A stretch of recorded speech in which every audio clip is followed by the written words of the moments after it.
Welcome to Science. Today, we're unpacking a huge mystery. Why does doing less at work still leave us totally exhausted?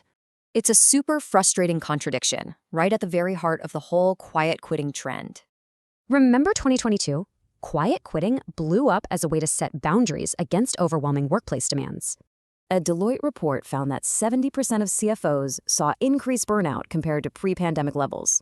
Wild, right? But here's the catch. Trying to save your physical energy often triggers chronic psychological stress instead. Sure, you're physically working less, but that underlying resentment and lack of purpose, they're still festering untreated.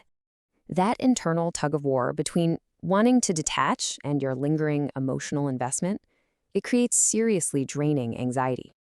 Setting hard boundaries feels like taking back your power, but honestly, it's often just an illusion of control. Because unless that toxic work culture actually changes, you're trapped dealing with the exact same underlying stressors. Plus, constantly enforcing those strict boundaries, that takes a massive amount of mentally taxing, unseen labor. Just saying no or ignoring an after-hours email forces this constant, draining psychological battle with workplace guilt. Now, this trend absolutely shatters the outdated corporate myth that working long hours automatically equals high performance. We're finally learning that genuine engagement needs intrinsic motivation, focusing on quality output instead of just external pressure.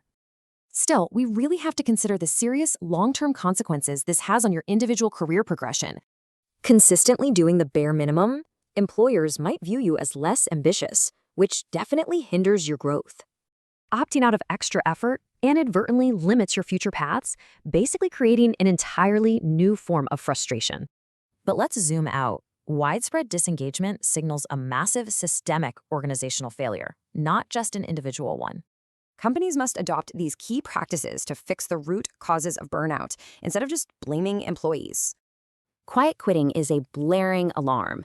The traditional dynamics of the workplace are fundamentally changing as we speak.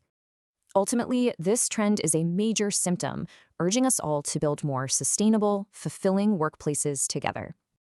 So ask yourself, are your work boundaries actually curing your exhaustion, or are they just changing its shape?